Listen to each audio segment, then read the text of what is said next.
जय माँ आदिशक्ति, जय माँ जगत जननी, जय माँ जगदम्बा। बीते हुए कल में हमसे एक परिवार मिला, जिस परिवार के ऊपर 12 वर्ष पूर्व से उसकी एक बिटिया है। उसकी बिटिया के ऊपर उसी के परिवार के कोई सदस्य पानी में डूब के मरे हुए थे। मतलब वो भी बच्चा ही था जो मरा था।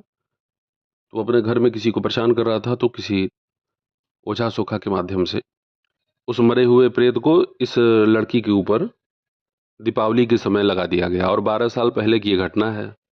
इन्हें पता लगा कल हमारे विषय में, निकट के ही हैं, तो ये हमारे यहाँ चले आए।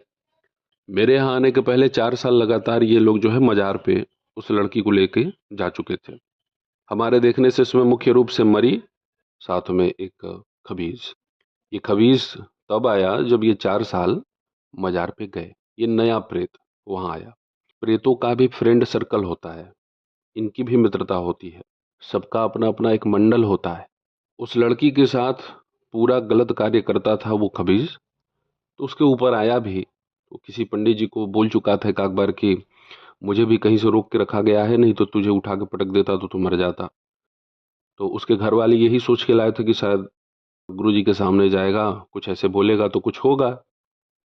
भाई देखो, भूत प्रेत गाली भी अगर दे दें और आप क्रोधित होकर उन्हें मारने लगे, पीटने लगे, तो फिर अभी आप साधक है ही नहीं। वो प्रेत है, उसको तो वैसे ही तमाम प्रकार के कष्ट हैं शरीर पे। सबसे बड़ा कष्ट तो वो प्रेत योनि में है, उससे बड़ा कौन सा कष्ट है उसके लिए। तो वहीं पे अभिमंत्रित जल और भस्म हम रखे हुए थे, उसे ही उसके ऊपर हमने एक बार छिड़क दिया।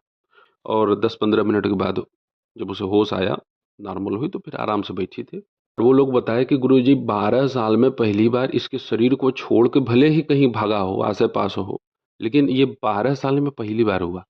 जितना उनके पास समय सामर्थ्य था उस हिसाब से वो लोग तमाम प्रकार के जगहों पे जा चुके थे।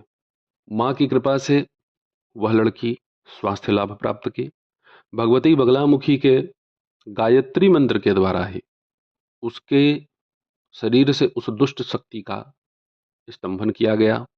ये सब शक्तियां सात्विक रीत से नहीं बंधती हैं।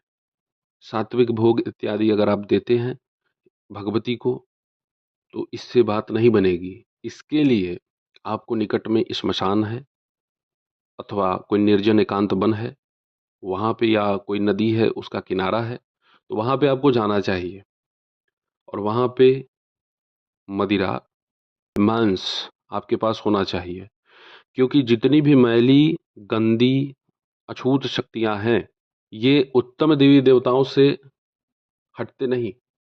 यदि कोई भी व्यक्ति आपके पास आ रहा है, अपने पूरे संपूर्ण शरीर में गंदगी लगा ले, मल लगा ले, मूत्र लगा ले, तो उसके दुर्गंध से ही आप दूर भागेंगे।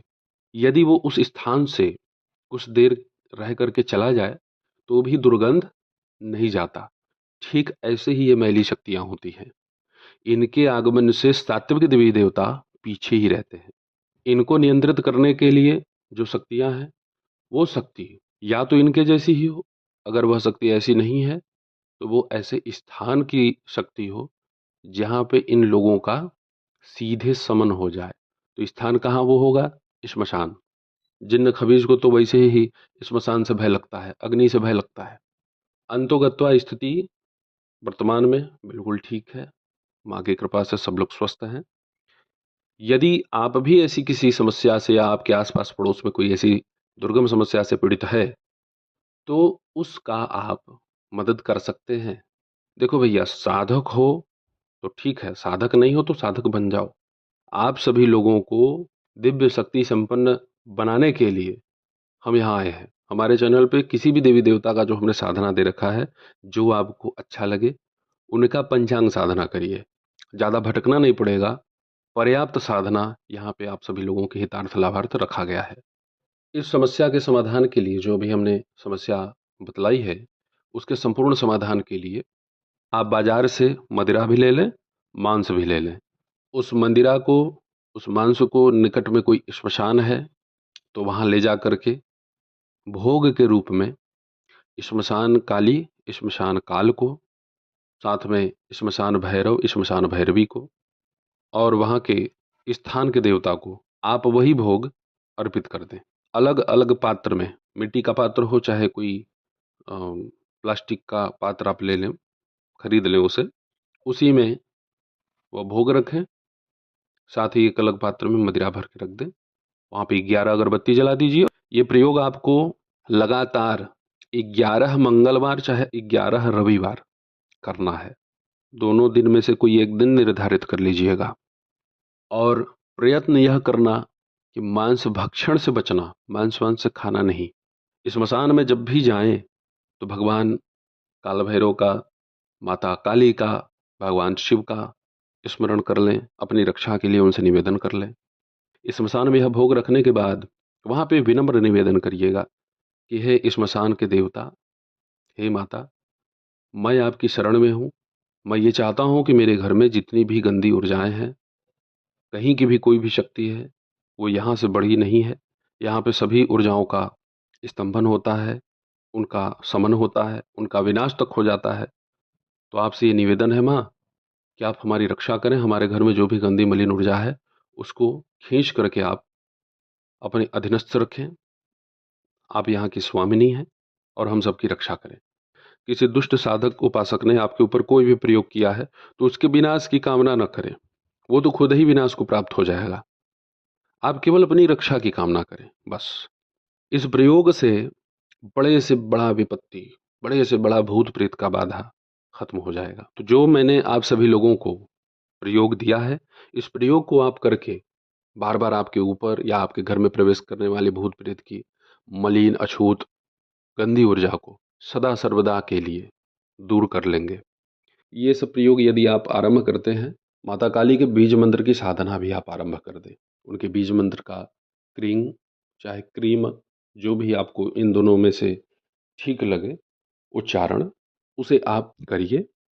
एक दिन में माता काली के बीज मंत्र का आप कम से कम 3000 जप कीजिए। 1.25 लाख इस साधना को संपन्न कर दीजिए और केवल काले तिल और घी से हवन कर दीजिए आम की लकड़ी पे दशांश।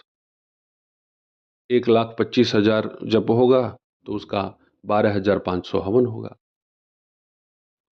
भगवती 10 महाविद्याओं के बीज मंत्रों का हम लोगों ने 1.25 लाख का चरण पूरा कर रखा है और यह सब पूर्ण करने में 3 दिन लगता है। अब भाई ये वही कर सकते हैं जिनके पास पर्याप्त समय है और जो सक्षम है, समर्थ हैं, वही 2-3 दिनों में 1.25 लाख का जप और उसका हवन कर सकते हैं। तो आप सभी माता काली के बीज मंत्र का आराधना करें, बिल्कुल आप सभी लोगों का कल्याण होगा। साथ ही जो प्रयोग हमने दिया है, इस प्रयोग को भी आप अवश्य करें। ऐसे ही आप सभी लोगों के सन्मुख उपस्थित होता रहूंगा दिव्य विषयों को लेकर के। तब तक आप सभी अपना ध्यान रखें, सुखी रहें, स्वस्थ रहें। जय माता दी, हर हर महादेव।